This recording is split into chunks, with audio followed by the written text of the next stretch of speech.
નમસ્કાર, ન્યૂઝ બુલેટિનમાં આપનું સ્વાગત છે। હું છું પંકજ। શરૂઆત કરીશું મહારાષ્ટ્રના ગરમાયેલા રાજકારણથી।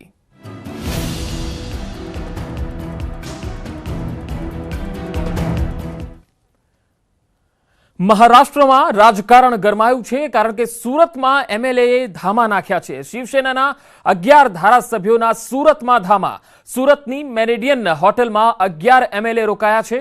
મહારાષ્ટ્રના રાજકારણમાં ઉથલપાથલ જોવા મળી। એકનાથ શિંદે પણ સુરતમાં હોવાની ચર્ચા છે। વિધાન પરિષદના પરિણામો બાદ ભારે ગરમાવો આવી ગયો છે। ગઈકાલે વિધાન પરિષદની ચૂંટણી હતી।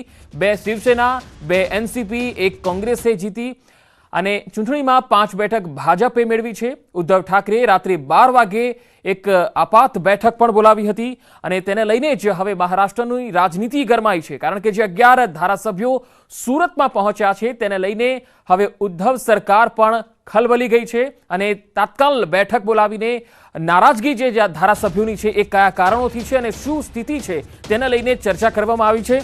જો કે આ ધારાસભ્યો સુરતમાં પહોંચ્યા છે। મહારાષ્ટ્રમાં ખાસ તો રાજ્યસભાની ચૂંટણીમાં પણ મહાવિકાસ અઘાડીને ઝટકો લાગ્યો હતો અને હવે જ્યારે વિધાન પરિષદની જે ચૂંટણી હતી તેને લઈને પણ વધુ એક ઝટકો જોવા મળી રહ્યો છે મહારાષ્ટ્ર સરકારને। તો વિધાન પરિષદની જે ચૂંટણી હતી તેનાથી જે પરિણામો આવ્યા છે તેનાથી મહારાષ્ટ્રના સીએમ ઉદ્ધવ ઠાકરે નારાજ પણ જોવા મળી રહ્યા છે, નાખુશ જોવા મળી રહ્યા છે અને એટલા માટે જ તેમણે ધારાસભ્યોની એક આપાત બેઠક રાત્રે બોલાવી અને ખાસ તો પરિણામોમાં શિવસેનાના જે ઉમેદવારો છે તે ખૂબ જ નજીવા અંતરથી જીત્યા છે। શિવસેના પાસે 55 ધારાસભ્યો અને અપક્ષ ધારાસભ્યોનું સમર્થન હતું, તેમ છતાં શિવસેના માત્ર 52 વોટ જ મેળવી શક્યું। તો રાત્રે 12 વાગે ઉદ્ધવ ઠાકરે બેઠક બોલાવી છે।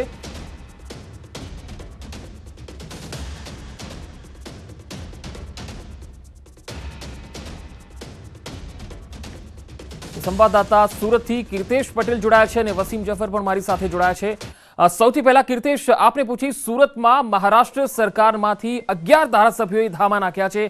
કયા કયા ધારાસભ્યો પહોંચ્યા છે અને નારાજગીનું શું કારણ સામે આવી રહ્યું છે? બિલકુલ પંકજ, મહારાષ્ટ્રની રાજનીતિમાં ફરી એકવાર ગરમાટો આવ્યો છે। દ્રશ્ય સીધા જોઈ શકાય છે। સુરતના ડુમસ રોડ પર આવેલી મેરિયટ હોટલ છે કે ત્યાં આગળ એકનાથ શિંદે સાથે અન્ય 10 જેટલા ધારાસભ્યો એટલે કે ટોટલ 11 લોકો મોડી રાત્રે સુરત પહોંચ્યા છે। સુરતની ડુમસ રોડ પર આવેલી મેરિયટ હોટલમાં તેઓ રોકાણ કરી રહ્યા છે। ખાસ કરીને તેઓને કોઈ ના મળે તે માટે પોલીસ દ્વારા હોટલની ચારે તરફ કિલ્લાબંધી કરી દેવામાં આવી છે। કોઈ પણ વ્યક્તિને બેરિકેડથી આગળ જવા દેવામાં નથી આવી રહ્યા। જે રીતે મહારાષ્ટ્ર ગવર્મેન્ટના ધારાસભ્ય કહી શકાય કે તેઓ પક્ષથી નારાજ છે। શિવસેનાના ધારાસભ્યો સતત ભાજપના આગેવાનોના સંપર્કમાં છે, નેતાઓના સંપર્કમાં છે। રાજનીતિમાં કહી શકાય કે કેન્દ્રનું નેતૃત્વ ગુજરાતથી શરૂ થયું છે એટલે કે ગુજરાતની રાજનીતિ સૌથી મોટો ભાગ ભજવતી હોય છે। ત્યારે ગુજરાતના મોટા નેતાઓ આ તમામ ધારાસભ્યના સંપર્કમાં છે। ગુપ્ત બેઠકો ચાલી રહી છે અને જે પ્રકારે કહી શકાય નારાજગી છે અને ગમે ત્યારે તેઓ પક્ષ પલટો કરી ભાજપમાં પ્રવેશ કરે તેવા એધાન પણ દેખાઈ રહ્યા છે। જોકે સુરતની હોટલમાં આવેલા 11 ધારાસભ્યો સતત મોડી રાતથી મિટિંગોનો દોર ચાલી રહ્યો છે। તમામ લોકોની સુરક્ષા માટે પોલીસ દ્વારા હોટલને બેરિકેડિંગ કરીને કહી શકાય કે કોઈ વ્યક્તિને મળવા દેવામાં નથી થતા। પંકજ, જે રીતે મહારાષ્ટ્રના રાજકારણમાં શિવસેનાની સરકાર બન્યા ત્યારબાદ જે રીતે એક પછી એક કહી શકાય રાજકારણમાં ગરમાટો હતો ત્યારે વધુ એક જી કીર્તેશ, હું આપની પાસે આવીશ। हाल मुंबई थी वसीम अंसारी हमारी साथ जोड़ा है संवाददाता। वसीम, आपके पास से जानना चाहेंगे कि जिस तरह से नतीजे आए हैं विधान परिषद के चुनावों के, उससे उद्धव ठाकरे नाराज भी दिख रहे हैं और जो 11 एमएलए गुजरात में आए हैं उसको लेकर अभी महाराष्ट्र में क्या हलचल मची हुई है?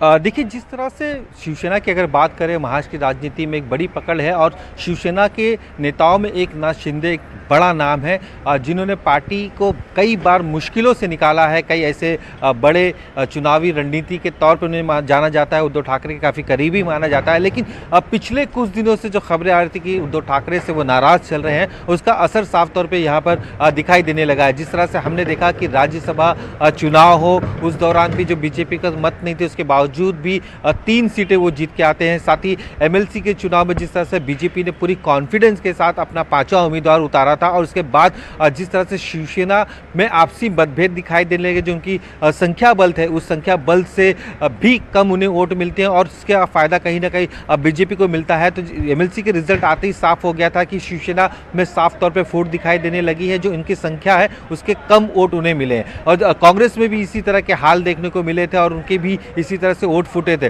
कहीं ना कहीं सिर्फ एनसीपी को कुछ वोटों का फायदा हुआ था, लेकिन इसके बाद सीएम उद्धव ठाकरे ने बाकायदा रात को एक बैठक बुलाई थी। इस बैठक में शिवसेना के सभी बड़े नेता मौजूद थे। उस दौरान भी ये बताया जा रहा है कि एकनाथ शिंदे मौजूद नहीं थे। उन्होंने जानने की कोशिश की कि ऐसे कौन कौन से लोग हैं जिन्होंने पार्टी के उम्मीदवार को वोट न देते हुए किसी और को वोट दिया। इस तरह की एक पूरी कोशिश थी उद्धव ठाकरे की जानने की देर रात, लेकिन वो बैठक में उन्हें नहीं मालूम पड़ा। कई महाविकास आघाड़ी के बड़े नेता भी पहुंचे थे, लेकिन उस बारे में भी जानकारी नहीं मिल पाई। आज दोपहर 12 बजे फिर एक बार बैठक बुलाई गई है शिवसेना के नेताओं की और इस बैठक में सभी की निगाहें एकनाथ शिंदे पे लगी थी, क्योंकि पिछले कुछ दिनों से जिस तरह से उनकी नाराजगी सामने आई थी उसे लेकर उद्धव ठाकरे के साथ उनकी चर्चा भी हुई थी, इस सूत्र बता रहे हैं। और एकनाथ शिंदे से जब एक दिन पहले जब एमएलसी का इलेक्शन था उस दौरान हमने भी बात की थी, उनका साफ तौर पे कहना था कि कोई नाराजगी नहीं है, मैं उद्धव ठाकरे के साथ ही था, हमने साथ में खाना खाया, हम साथ में निकले, एमएलसी चुनाव के लिए जो विधायक थे उनके साथ होटल में था, उनके साथ में विधान भवन आया। इस तरह के उन्होंने शब्दों का इस्तेमाल किया था। लेकिन आज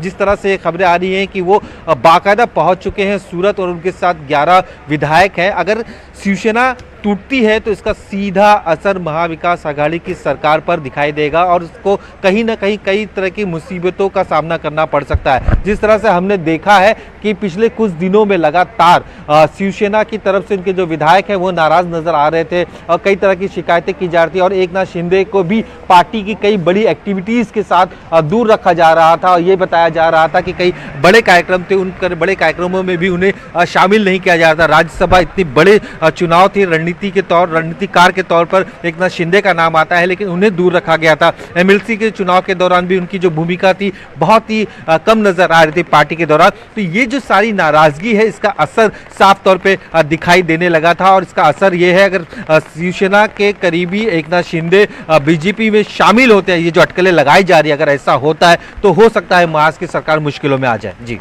खास दूसरा एक सवाल ये है वसीम कि जिस तरह से एमएलसी चुनावों के नतीजे आए हैं उसमें एक कयास ये भी लगाए जा रहे हैं कि शिवसेना के कुछ विधायक और निर्दलीय विधायकों ने सत्तारूढ़ दल को वोट नहीं दिया है। तो ऐसे कितने और विधायक हो सकते हैं जो कि नाराज चलते हैं? और आज जिस तरह से आपात बैठक बुलाई गई है, क्या उसमें सब कुछ डैमेज कंट्रोल हो पाएगा? लग रहा है ऐसा?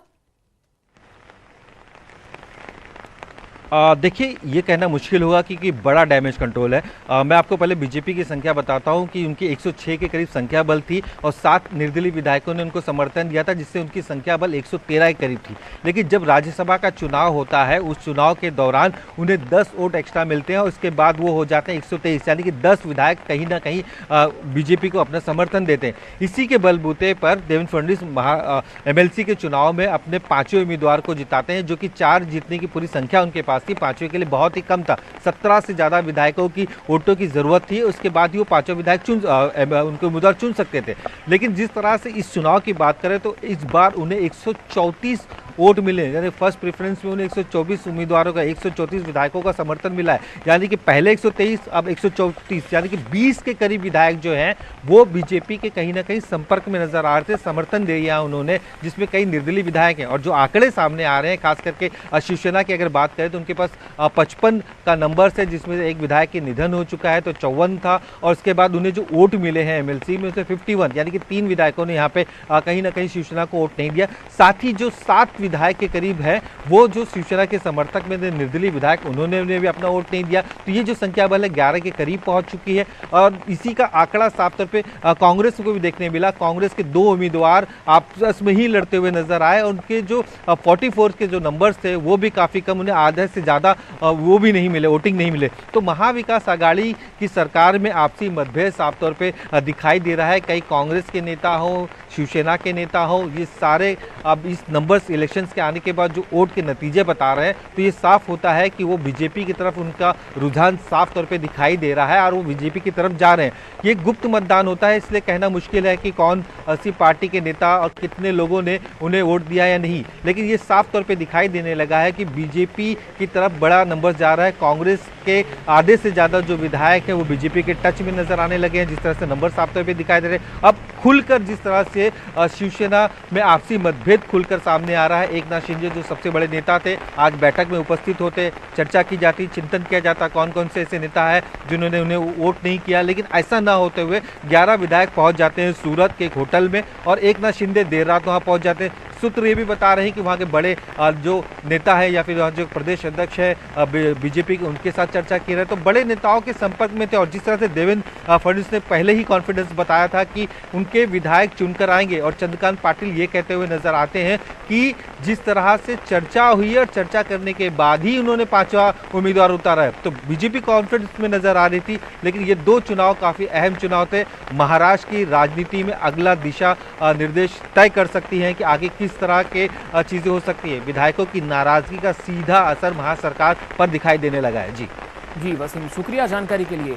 કીર્તિશ, હવે તમારી પાસે આવીશ, ખાસ જ્યારે આ રાત્રે 11 ધારાસભ્યો જે મહારાષ્ટ્રથી સુરતમાં પહોંચ્યા ત્યારે શું કોઈ એનસીપી કે કોંગ્રેસના ગુજરાતના કોઈ નેતા સાથે આપની વાતચીત થઈ શકી છે અથવા અહીંયાથી કોઈ પ્રદેશનો નેતા તેમને મળવા પહોંચ્યા હોય?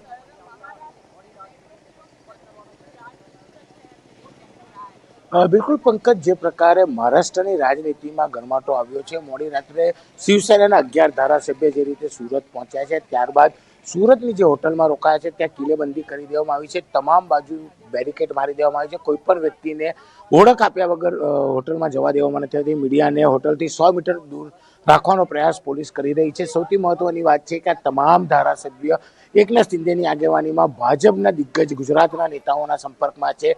કહી શકાય વહેલી સવારથી સૂત્રોની વાત માનીએ તો ભાજપના નેતાઓ સાથે મીટિંગનો ધમધમાટ ચાલી રહ્યો છે અને કહી શકાય કે જે પ્રકારે દેશની રાજનીતિમાં ગુજરાતનો એમ મહત્વનો રોલ છે અને ભાજપ જ્યારે ગુજરાતમાં ભાજપનો ગઢ છે ત્યારે ચોક્કસ આ તમામ લોકો જે પ્રકારે ભાજપના નેતાઓના દિગ્ગજ નેતાઓના સંપર્કમાં છે, એટલે કે ગમે ત્યારે આ તમામ ધારાસભ્ય પક્ષ પલટો કરે તેવા એધાન વર્તાઈ રહ્યા છે। જો કે આ મામલે ભાજપના એક પણ નેતા અથવા તો કહી શકાય કે મહારાષ્ટ્રના 11 ધારાસભ્ય બોલવા તૈયાર નથી, કોઈ પણ વિગતો બહાર ના આવે તે માટે પોલીસ તૈનાત કરવામાં આવી છે, એટલે કે સતત પોલીસ દ્વારા કહી શકાય છે કે હોટલને કિલ્લાબંધીમાં ફેરવી દેવામાં આવ્યો છે। તમામ રીતે ગુપ્ત મિટિંગો ચાલી રહી છે, એટલે કે ગણતરીના કલાકોમાં આ મામલે મોટા ઘટસ્ફોટ થાય તેવી શક્યતા છે અને ચોક્કસ 11 ધારાસભ્ય જે રીતે સુરત મોડી રાત્રે પહોંચ્યા છે, એટલે કે મહારાષ્ટ્રની રાજનીતિમાં મોટા ફેરફાર તેવા એલાન પણ હાલ પંકજ દેખાઈ રહ્યા છે। કીર્તિશ, જે 11 ધારાસભ્યો આવ્યા છે તેમાં શિવસેનાના કેટલા, એનસીપીના કેટલા, એવી કોઈ માહિતી મળી શકી છે? અને તેમને મળવા માટે ગુજરાતથી કોઈ કોંગ્રેસના નેતા ત્યાં પહોંચ્યા હોય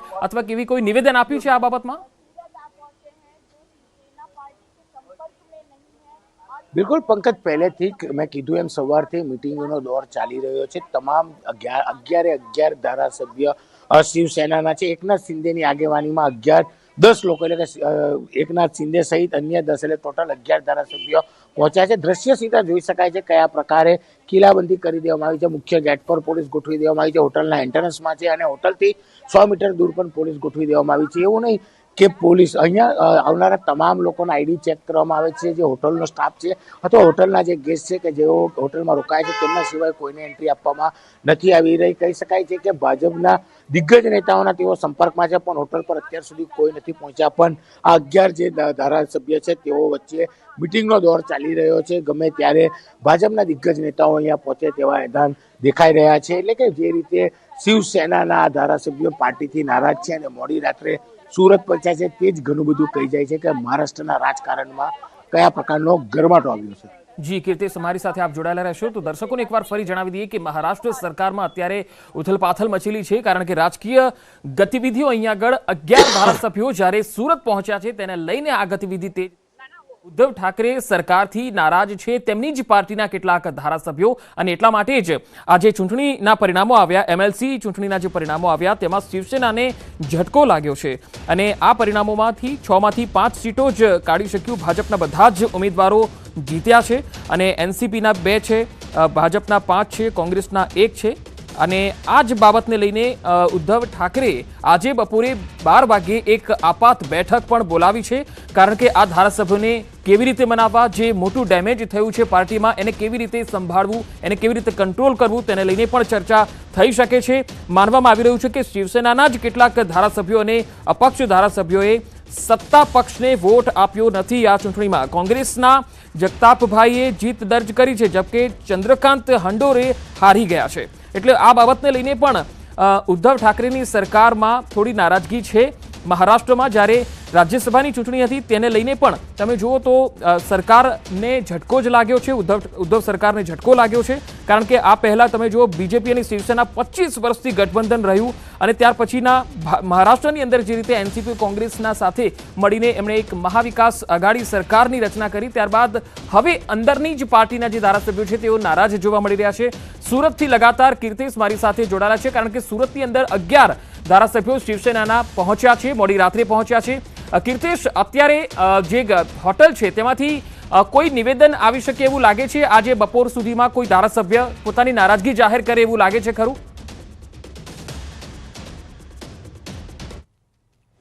બિલકુલ પંકજ, મહારાષ્ટ્રના ધારાસભ્ય છે, શિવસેના પાર્ટીના ધારાસભ્ય નારાજ થયા બાદ જ મોડી રાત્રે સુરત પહોંચ્યા છે. દ્રશ્ય સીધા જોઈ શકાય છે કયા પ્રકારની કિલ્લાબંધી છે. મોડી રાત્રે આ હોટલમાં આવીને રોકાયેલા ધારાસભ્ય હજુ સુધી બહાર નથી આવ્યા. બપોર સુધી કોઈ બી નિવેદન આવે તેવી શક્યતાઓ હાલ દેખાઈ નહીં રહી, પણ ચોક્કસ ભાજપના દિગ્ગજ નેતાઓ સુરતના હોય કે ગુજરાતના હોય તેમના સંપર્કમાં છે તેઓ, અને સતત મિટિંગોનો દોર ચાલી રહ્યો છે. મોડી સાંજ સુધી આ તમામ ધારાસભ્યની નારાજગી બહાર આવે તેવા એધાન દેખાઈ રહ્યા છે, પણ હાલ આ તમામ ધારાસભ્ય હોટલની અંદર છે, અંદર મિટિંગો ચાલી રહી છે. અને જે રીતે મહારાષ્ટ્રના રાજકારણમાં ગરમાયો છે, નારાજગી બાદ જ તેઓ મોડી રાત્રે સુરત આવ્યા છે. એકનાથ શિંદે કે જે શિવસેનાનું સૌથી મોટું નામ કહી શકાય, શિવસેનાના સીએમના સૌથી નજીકના વ્યક્તિની જે નારાજગી છે, પોતાની સાથે 10 જેટલા ધારાસભ્યોને લઈને સુરતની હોટલમાં પહોંચ્યા છે, અને ગમે ત્યારે નારાજગી બહાર આવે તેવી શક્યતા છે. અને આ તમામ લોકો આગામી સમયમાં ભાજપમાં જોડાય તેવી વિગતો સૂત્રો દ્વારા જાણવા મળે છે. એટલે કે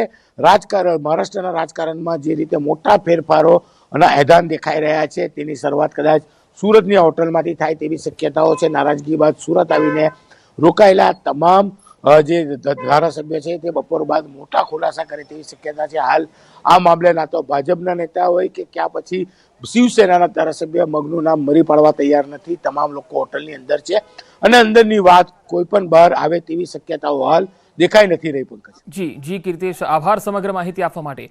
તો મહારાષ્ટ્ર સરકારની જે ગઠબંધન સરકાર છે તે હાલ તો મુશ્કેલીમાં દેખાઈ રહી છે, કારણ કે ઉદ્ધવ સરકારની પાર્ટીના જ જે ધારાસભ્યો છે તેઓ નારાજ જોવા મળ્યા છે. ગુજરાતના સુરતમાં તેઓ હોટલમાં રોકાયા છે. મોડી રાત્રે 11 જેટલા નારાજ શિવસેનાના ધારાસભ્યો સુરતમાં પહોંચ્યા છે, અને ઉદ્ધવ સરકારે આજે બપોરે 12 વાગે એક આપાત બેઠક પણ બોલાવી છે. એટલે મહારાષ્ટ્રના રાજકારણમાં ગરમાવો વધી ગયો છે. આ નારાજગીને કેવી રીતે દૂર કરવી એ ઉદ્ધવ સરકાર માટે પણ એક ચેલેન્જ બની રહેશે. સીએમ ભૂપેન્દ્ર પટેલનો